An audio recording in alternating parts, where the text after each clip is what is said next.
Hello दोस्तों, स्वागत है आपका मेरे YouTube channel maths classes and पोनेस मैथ्स में। तो दोस्तों, ये एसएससी जीडी के लिए क्लास स्टार्ट की जा रही है जो जहाँ से क्वेश्चंस मैथ्स के 20 क्वेश्चंस पूछे जाते हैं और सारे क्वेश्चन प्रीवियस ईयर रहेंगे क्योंकि एसएससी प्रीवियस ईयर क्वेश्चन पे ज़्यादा कमांड करती है। अगर आपके 20 क्वेश्चन आ रहे हैं उसमें से 15 क्वेश्चन प्रीवियस ईयर रहते हैं, बस नंबर्स बदले रहते हैं। तो सबसे पहले आप प्रीवियस ईयर पे कमांड बनाइए, ठीक है। तो 20 क्वेश्चंस में अगर आप ये लगातार प्रीवियस ईयर के इस सीरीज को देखेंगे तो आप 20 में से 18 से 19 क्वेश्चन तो आराम से पुटअप कर सकते हैं, ठीक है।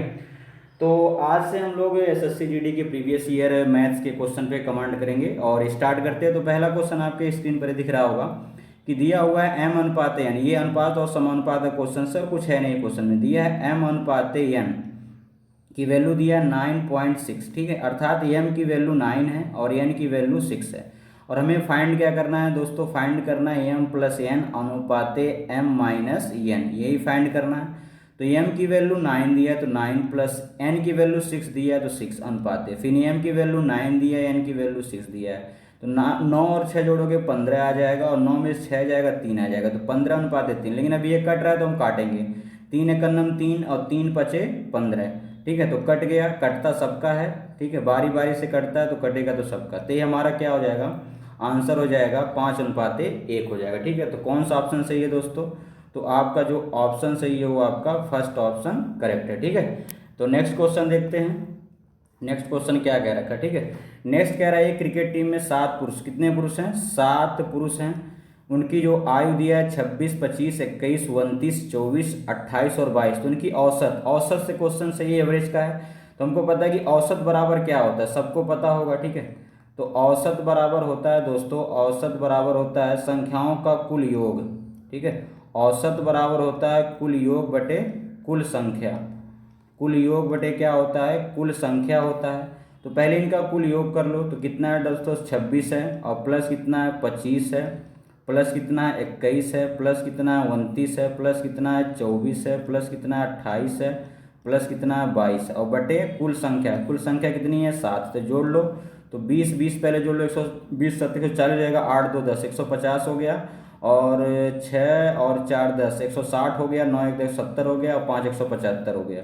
तो 175 बटे 7 हो जाएगा। जब इसको आप काटोगे तो 7 दूनी 14, 3 बचेगा 35, 7 बचे 35, तो कितना आ जाएगा 25। तो इनका जो औसत आ जाएगा 25। कौन ऑप्शन सही है आपका, C option is the correct answer, ठीक है। तो ये इसका आपका सी सही होगा, ठीक है। अगला देखिएगा दोस्तों, अगला क्वेश्चन क्या कह रखा है, कह रहा है किसी मूलधन पर 40 वर्षों के लिए प्राप्त साधारण ब्याज उस मूलधन का 2/5 है। देखिएगा ध्यान से, क्वेश्चंस में कह रखा है कि जो साधारण ब्याज है, ठीक है, जो साधारण ब्याज है, साधारण ब्याज क्वेश्चन में कह रहा है कामा उस मूलधन का, ठीक है, किसका, मूलधन का कितना है 2/5 है। तो मैंने बताया था, आप देखेंगे जब मैं एसआई पढ़ाया हूँ तो जिसके लास्ट में का या से लगा होता है वो नीचे वाली वैल्यू, तो मूलधन 5 आ गया, बाकी जो बचा वो साधारण ब्याज हो गया 2। तो मुझे पता है कि एसआई बराबर क्या होता है, एसआई बराबर होता है P into R into T बटे क्या होता है 100 होता है। तो आपका एसआई साधारण ब्याज 2 है तो यहाँ 2 रखोगे, पी कितना है आपका 5 है, आर आपको निकालना है, टाइम क्या साल दिया है 40 साल, यहाँ पे देख सकते हैं आप क्वेश्चंस में दिया है 40 साल और बटे क्या कर लेंगे 100 कर लेंगे। तो इससे कट जाएगा, 5 से काटेंगे 5 दूना 10 और 2 दूना 4 और इस 2 से 2 कट जाएगा तो 1 अन्ना में। तो आर की वैल्यू कितनी आ जाएगी 1%। तो कौन सा ऑप्शन सही है आपका, second option is the correct answer, ठीक है। ये सारे क्वेश्चंस PYQ हैं, मैंने अपने तरफ से नहीं बनाए, ठीक है, सारे क्वेश्चंस PYQ हैं और ऐसे ही क्वेश्चन पूछे जाते हैं। तो आप प्रीवियस ईयर सॉल्व कर लीजिए तो आपके 17 18 या 19 क्वेश्चन आराम से बन सकते हैं, ठीक है। तो सबसे पहले आप अगर मैथ्स में अच्छा स्कोर करना है तो आपको प्रीवियस ईयर पे कमांड बनाना पड़ेगा, ठीक है। बाकी नेक्स्ट क्वेश्चन देखिएगा दोस्तों, नेक्स्ट क्वेश्चन क्या कह रखा है। नेक्स्ट क्वेश्चन कह रहा है एक परीक्षार्थी में उपस्थित कुल विद्यार्थियों में से 93% विद्यार्थी उत्तीर्ण हुए। देखिए जब भी परसेंटेज के सवाल आते हैं तो पहले आप कुल जो टोटल होता है आप उसको 100% मान लो, ठीक सॉरी, उसको आप 100% मान लो। अब 100% में कह रहा है कुल विद्यार्थियों में से 93% विद्यार्थी उत्तीर्ण हैं। तो 100 में से 93% क्या है, ये पास हैं, उत्तीर्ण मतलब क्या हो गया, ये पास हैं। तो बचे कितने 7%, ये क्या भैया ये फेल वाले हैं, ठीक है। 93%, 7% क्या फेल हैं। और कह रहे हैं प्रतिशत उत्तीर्ण हुए 9275 विद्यार्थी अनुत्तीर्ण हुए, मतलब अनुत्तीर्ण की संख्या दी है 9275। अर्थात परसेंटेज में उनकी संख्या कितनी है 7%, अर्थात 7% की वैल्यू दिया है 92, 75। और हमसे पूछा क्या है, तो परीक्षा में उपस्थित विद्यार्थियों की कुल संख्या बोले तो 100%। ठीक है, अगर हमसे पूछा क्या, हमसे पूछा है कुल संख्या बताना, तो कुल संख्या मतलब 100% की वैल्यू हमें बतानी है। तो 7 की वैल्यू 92, 75 है, तो हमें 100 की वैल्यू निकालनी है। तो 100 की वैल्यू आप निकाल लो, तो 92, 75 बटे 7 कर लेंगे और गुणे क्या कर लेंगे दोस्तों 100। ठीक है, तो 7 से काट लो, 7 से कटेगा, 7 एकम 7, 2 बचा, 22 हो जाएगा, 7 3 21, 1 बचा 17 हो जाएगा, 7 दूनी 14, 3 बचा, 7 बचे 35। तो जब आप इससे गुणा करोगे तो 132500 कितना आ जाएगा भैया, ये हमारा आंसर हो जाएगा। इकाई, दहाई, सैकड़ा, हज़ार, 10,000, लाख, 1,32,500। तो कौन सा सही हो जाएगा आपका, पहला option is the correct answer. ठीक है, तो ये परसेंटेज से क्वेश्चन था। तो यहाँ पे देखो क्वेश्चन में जब भी परसेंटेज आए तो कुल कितना मानना चाहिए 100%। 100 में 93 तो पास है, लेकिन फेल कितने 7%। जब 7% फेल है, उन्हीं की संख्या दी है 92, 75, उनकी संख्या परसेंटेज में 7 है और उनकी संख्या अंकों में 92, 75। 7% की वैल्यू दी है, हमें कुल पूछा है 100% की वैल्यू निकालनी है।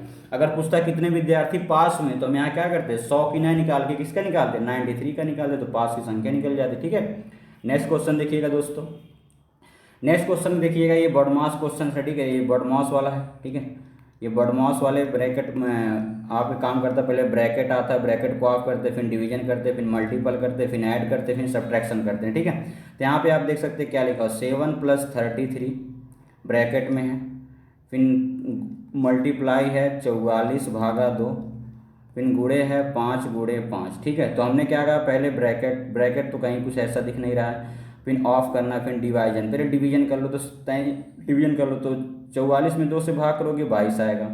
अब ब्रैकेट को सॉल्व कर लो, 33 में 7 या कितना जोड़ोगे 40 आएगा। अब 5 का गुणा 5 करो कितना आएगा 25। ठीक है, तो जब आप इनका गुणा करोगे आप, तो यहाँ पे कितना आ जाएगा 40 गुणे, पहले इन दोनों में गुणा कर लो आसानी से, तो 25 दूना 50 हो जाएगा, और 25 दूना 50, यहाँ से लाएगा 5, 25 दूना 50, 5 55 हो जाएगा। अब इन्हें गुणा कर लो तो डबल जीरो उतर जाएगा, 4 पंजे 20 और 4 पंजे 20, 2 22। तो कितना आ गया आंसर, इकाई, दहाई, सैकड़ा, हज़ार, 10,000। तो हमारा आंसर कितना हो जाएगा 22,000। ठीक है, तो ये हमारा आंसर हो जाएगा 22,000। ये बॉडमास सरलीकरण का क्वेश्चन है। ठीक है, तो 1-2 क्वेश्चन आपको देखने को मिल सकते हैं। ठीक है, सरलीकरण से, तो इसी पे ये काम करता है। ठीक है, नेक्स्ट देखिएगा, नेक्स्ट क्या कहना चाह रहा है क्वेश्चन। नेक्स्ट कह रहा है ए आर जो है एक कार्य को 90 दिनों में पूरा कर सकता है, संपूर्ण कार्य का कितना प्रतिशत आर द्वारा 45 दिनों में पूरा किया जा सकता है। अब थोड़ा ध्यान से देखिए, सवाल में कुछ है नहीं, ये वर्क एंड टाइम का सवाल है। ठीक है, ये वर्क एंड टाइम का क्वेश्चन का है, थोड़ा ध्यान से देखिएगा क्या कहना चाह रहा है। कह रहा है 90 दिनों में पूरा कर सकता है। अगर वो 90 दिनों में, ध्यान से देखिएगा, 90 दिन में वो कितना काम कर रहा है, पूरा बोले तो 100% काम कर रहा है वो। 90 दिन में वो 100% काम कर रहा है। सवाल में कह रहा है आर एक कार्य को 90 दिनों में पूरा कर सकता है, पूरा मतलब 100%। तो संपूर्ण कार्य का कितना प्रतिशत कार्य आर द्वारा 45 दिन में, अगर वो 90 दिन में 100% काम कर रहा है तो 45 दिन में कितना काम करेगा, तो ये कोरिया का बच्चा बता देगा। 90 का ये आधा है कि नहीं है, अगर ये 90 का आधा है तो 100 का भी आधा करना पड़ेगा, क्या प्रतिशत, 50%। अगर वो 90 दिन में 100% कर रहा है तो 45 दिन में 50% काम करेगा। कौन सा ऑप्शन सही है, B is the correct answer. बस क्वेश्चन में कुछ था नहीं, आपको आसानी से लग जाना चाहिए था। ठीक है, अगला देखिएगा नेक्स्ट क्वेश्चन।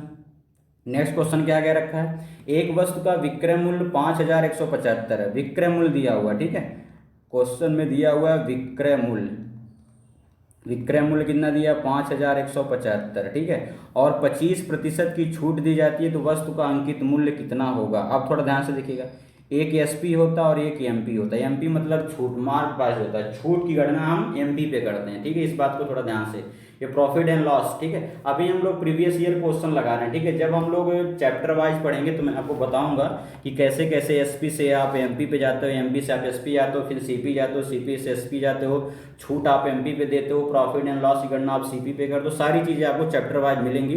पहले आप प्रीवियस ईयर पे थोड़ा कमांड बना लीजिए। ठीक है, क्वेश्चंस को देख लीजिए किस तरह के क्वेश्चन पुट किए जाते हैं, उसी के हिसाब आप क्या करना है चैप्टर वाइज पढ़ना है। पता चले आप हाई लेवल पढ़ लो और आपका ए लेवल आ रहा है, तो ऐसा नहीं है। तो पहले आप क्या करो, 1-2 प्रीवियस ईयर क्वेश्चन सॉल्व कर लो, उसके अकॉर्डिंग आप क्या करो चैप्टर वाइज उसी लेवल तक पढ़ाई करते रहो। ठीक है, तो एसपी और एमपी, तो यहाँ पे क्वेश्चन में कह रहा है 25% की छूट दी जाती है। तो दोस्तों आपको पता होगा 25% की छूट जाए तो 25 का फ्रैक्शन कितना होता है 1/4, कैसे निकाला जाता है, तो 25% प्रतिशत बटे 100 हो जाएगा 25 सेकंड में 25, 25 से ऊपर 100 तो 1/4 आ जाएगा। ठीक है, अर्थात ये छूट मतलब 4/1 का छूट है। अगर वो 4 उस पर एमपी किया होगा तो उसको कितने में बेचा होगा, एक छूट देके 3 में बेचा होगा, तो एसपी 3 आ गई। और इसी एसपी का मान दिया कितना है 5175, विक्रय मूल्य को हम एसपी सेलिंग प्राइस बोलते हैं। इस 3 की वैल्यू दिया है आपका 5175। तो क्या गुना है दोस्तों, जरा भाग करना 3 से, 3 एकन्नम 3, 2 बचा 21, 3 सत्ते 21, फिर 3 दूना 6, 1 बचा 3 पचे 15, मतलब 1725 गुना है। इसको भी आप 1725 गुना करेंगे तो 4 पंजे 20 हासिल 2, 4 दूनी 8, 2 10 हासिल 1, 4 सत्ते 28, 1 29, ठीक है 29 आ रहा है, हासिल 2, 4 एकन्नम 4 2 6, तो 6900 हमारा क्या था, मार्क प्राइस था, एमपी था, ठीक है, अंकित मूल्य था। तो 6900 हमारा रुपया क्या आ जाएगा, आंसर हो जाएगा। ठीक है, बात आई समझ में। ठीक है, तो ये ऐसे सवाल हैं, प्रॉफिट एंड लॉस सवाल हैं, बहुत ही आसान से बनाए जा सकते हैं। ठीक है, जब मैं आपको profit and loss chapter wise पढ़ाऊंगा, profit loss SI, percentage CI, जो भी कुछ चैप्टर हमारे जीडी में पूछे जाते हैं, वहाँ से आप जब पढ़ लोगे तो ये सब सवाल आप बहुत ही आराम से कर सकते हो, कोई दिक्कत नहीं है। ठीक है, तो ऐसे ऐसे सवाल पूछे गए हैं, आप देख सकते हो। ठीक है, नेक्स्ट देखिएगा दोस्तों, नेक्स्ट क्या कह रहा है, एक छात्र ने परीक्षा में 75% अंक प्राप्त किए और दूसरे छात्र जिसने 60% अंक प्राप्त किए और 30 अंक अधिक प्राप्त किए, तो परीक्षा में अधिकतम अंक कितने थे। अब थोड़ा ध्यान से देखिएगा, जब ये एग्जाम्स वाला क्वेश्चन आता है, ठीक है, जब परीक्षा वाला क्वेश्चन आता है तो आप कुछ नहीं करना है, सबको इसमें पास करना रहता है। ठीक है, जो फेल है उसको भी पास करना रहता है, और जो ज़्यादा नंबर पा गया पासिंग मार्क से उसको भी पास पे लाके खड़ा करना रहता है। जैसे मैं अगर आपको समझा दूं, मान लीजिए 2 स्टूडेंट है, फर्स्ट ए सेकंड ए, मान लीजिए ये है जो स्टूडेंट है, ये मान लो 40% अंक प्राप्त किया, ठीक है, और ये जो लड़का है ये 5 अंक से फेल हो गया। कितने अंक से फेल हो गया, ये 5 अंक से फेल हो गया। और सेकंड वाला मान लो 52% अंक पाया है, और ये पासिंग मार्क से भाई साहब 15 अंक क्या पा गया, ज़्यादा पा गया। क्या पा गया, ज़्यादा। तो दोनों को बस पास करना है। तो आप एक बात बताओ, जब ये 5 अंक से फेल हो रहा है तो इसको पास करने का तरीका क्या है, ये इसको 5 अंक हम क्या करेंगे, दे देंगे, पास हो जाएगा। और इसको, ये तो ऑलरेडी पास है लेकिन 5 से ज़्यादा पा गया, लेकिन इसको पास पे लाके खड़ा करना है। तो ये 15 नंबर ज़्यादा पाया था, अगर मैं इसका 15 नंबर क्या कर दूंगा, ले लूंगा, माइनस कर दूंगा, तो ये भी पास पे अगर क्या हो जाएगा, रुक जाएगा। तो यही सेम सवाल है। तो पहला छात्र 75% पाया है, ठीक है, कोई बात नहीं। और दूसरा छात्र क्या है, 60% तो पाया है लेकिन 30 अंक अधिक पा गया। तो 30 अंक जो ज़्यादा पाया उसका 30 अंक क्या करेंगे, हम हटा देंगे। ठीक, तो परसेंटेज तरफ कर लो, तो 75% प्लस आएगा तो माइनस 60% बराबर 30। तो 75 में 60 या कितना बचेगा, 15% बराबर 30। तो 15 का मान 30 है, तो हमसे पूछा अधिकतम अंक 100% होता है, तो कितना हो जाएगा 30/15 और गुणे क्या हो जाएगा 100। तो 15 दूना 30 और 100 दूना कितना हो जाएगा 200। तो उस परीक्षा का पूर्णांक कितना था, 200 था। ठीक है, तो चौथा ऑप्शन क्या है आपका, करेक्ट है। ठीक है, तो 200 उस परीक्षा के अधिकतम पूर्णांक थे, इस बात को आपको समझना है। ठीक है, अगर पूछता कि बताइए पासिंग मार्क कितना है, ठीक है, अगर वो कितना नंबर वो पास, तो 75 या 60 का निकाल दे तब भी आंसर आपका सेम होता है। ठीक है, तो परीक्षा का जो पूर्णांक वो कितना आ जाएगा आपका, 200 आ जाएगा। ठीक है, नेक्स्ट देखिएगा दोस्तों, नेक्स्ट क्या कह रखा है, नेक्स्ट कह रहा है 7200 रुपये को पी क्यू और आर के बीच 1/2 अनुपातिक 4, ये क्या क्वेश्चन कटा हुआ है क्या भाई, 1/2 अनुपातिक कितना है, 1 मिनट दोस्तों,